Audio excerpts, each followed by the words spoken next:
Hello friends, मैं हूँ श्रद्धा। ओम शांति।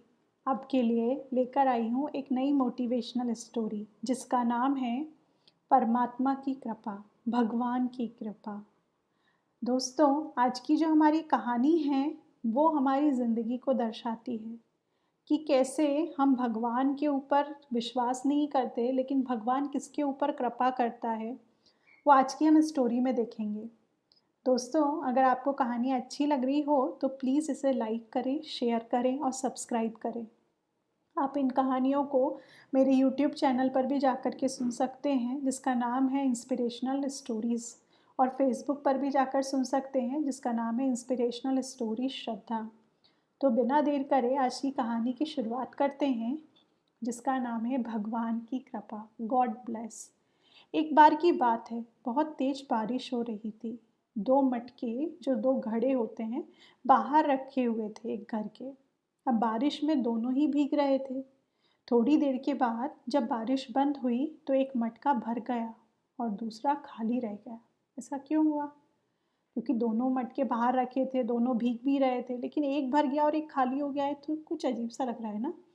तो जो मटका खाली रह गया वो वर्षा से कहता है, अरे वर्षा, तू पक्षपात, भेदभाव करती है। तूने इसे भर दिया लेकिन मुझे नहीं भरा। तब बारिश कहती है, मटके, तू ऐसा क्यों बोल रहा है? मैंने तुम दोनों मटकों पर बराबर की बारिश की है, लेकिन तू अपना मुंह तो देख, तेरा मुंह नीचे की ओर है। दोस्तों, वो मटका जो था वो उल्टा रखा हुआ था। गलती खुद की है, लेकिन हम क्या करते हैं? दोष दूसरों पर देते हैं। ठीक इसी तरह भगवान भी हम पर कृपा करते हैं, लेकिन गलती हमारी ही होती है और हम क्या करते हैं? ब्लेम परमात्मा को देते हैं। हमारी ही झोली छोटी पड़ जाती है तो भगवान को दोषी क्यों ठहराएं? जिस तरह से सूर्य देव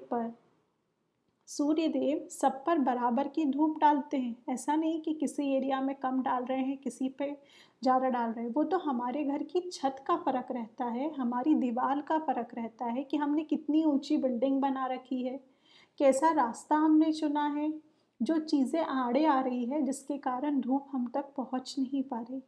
अब हम खुद ही मुख मोड़ के बैठ जाएं तो हमारी गलती है या सूर्य की? आप खुद बताइए कि अगर आपको सूर्य तो प्रॉपर धूप दे रहा है, लेकिन आपने ही अगर बड़ी बिल्डिंग बना ली है, कोई ऐसी रुकावट भरा रास्ता लगा दिया है, तो उसमें आप सूर्य को गलत नहीं ठहरा सकते। तो भगवान की कृपा जो है वो संत सज्जन के द्वारा ही हम समझ सकते हैं, क्योंकि वो प्रत्येक कर्म में भगवान की कृपा का हमको अनुभव कराते हैं। चाहे कुछ अच्छा हो या बुरा, हर परिस्थिति में हमें खुश रहना है, भगवान की कृपा का अनुभव करना है।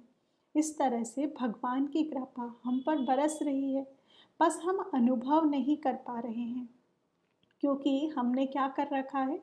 दोष देखने का धारण कर रखा है कि हमको जिसके अंदर भी देखना है बुराई ही देखनी है। इसलिए जब कभी भी हम किसी के ऊपर उंगली उठाते हैं कि तू गलत है, तो बाकी की चार उंगलियां हमारी तरफ इशारा कर रही होती है।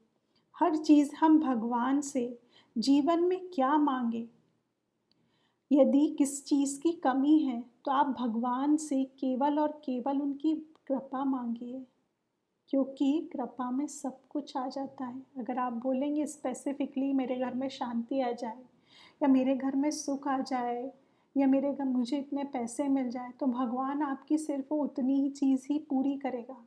लेकिन अगर आप उसकी कृपा मांगेंगे तो वह आपकी सारी खुशी का, हर प्रकार के हित का ख्याल रखेगा। मांगने वाले खाली ना लौटे, कितनी मिली है खैरात ना पूछो, उनकी कृपा तो उनकी कृपा है, उनकी कृपा की बात ना पूछो। ये दोस्तों भगवान के लिए है कि भगवान जो है उसके पास अगर हम जाते हैं तो कभी भी खाली नहीं लौटते। उसकी कृपा तो उसकी कृपा है, वो हमें कुछ ना कुछ भर के ही भेजता है। ऐसे बिल्कुल भी नहीं है जो भगवान से प्यार करते हैं उन्हें दुख मिले, और जो अच्छा करे उन्हें बुराई मिले। अगर ऐसा होता है तो सभी लोग आज बुरे कर्म कर रहे होते। हाँ, कलयुग का प्रभाव तो ज़रूर है। तभी हम बोलते हैं कि अच्छे को जो है हमेशा उसके साथ बुरा ही होता है और जो बुरा है वो और ऊँचाई पर उठते जा रहा है। लेकिन ऐसा नहीं है, ये हमारे कर्मों का भी फल रहता है।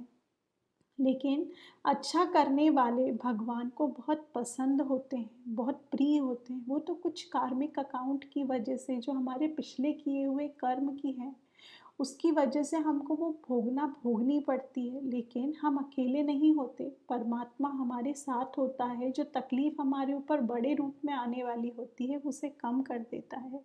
ये हमारी सोच है कि भक्तों को खुशी नहीं मिलती। भक्त ना खुशी चाहता है, ना दुःख चाहता है। वो तो उसके नाम को हर समय लेना चाहता है, गाना चाहता है।